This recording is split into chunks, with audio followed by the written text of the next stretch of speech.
दिनांक 7/12/2025 रोजी सकाळी 10 वाजण्याच्या दरम्यान गणपूर कोंडा रोडवरील पुलामध्ये नवीन पुलाचे बांधकाम आहे, त्या पाण्यावर तरंगून आलेली पुरुष जातीचं प्रेत मिळालं.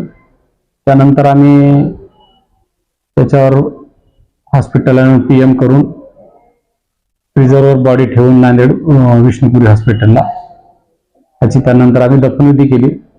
त्या दरम्यान या 2-3 दिवसामध्ये कुणीही त्याचा ओळख पटण्यासारखी कुठलीही व्यक्ती आली नाही. आम्ही पेपरला माहिती दिली, यूट्यूब, सोशल मीडिया आणि त्यानंतर फेसबुक, व्हॉट्सअप सर्वत्र आम्ही माहिती पाठवली. परंतु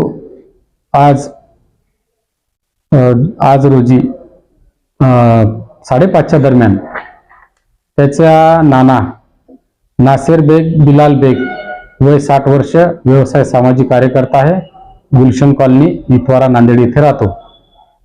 त्याला आम्ही अर्धापूर हॉस्पिटल येथे नेऊन मृतकचे कपडे दाखवण्यात आले. त्यानंतर त्यांना 100% खात्री झाली बाबा हाच माझा नातू आहे आणि त्यांनी खात्री केली.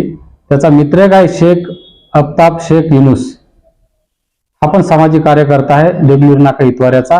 त्यांनी सुद्धा माझा मित्रच आहे, त्यांना खात्री पटली आणि फोटो मग आम्ही त्यांना दाखवले, फोटोमध्ये पण त्यांना खात्री पटली आणि आम्ही लगेच त्यांना सांगितले बाबा हे आमच्याकडे असे कागदपत्र आहेत. तर त्याची मिसिंग इतवारा पोलीस स्टेशनला मिसिंग दाखल आहे. तर आम्ही आता पुढील तपास करीत आहोत.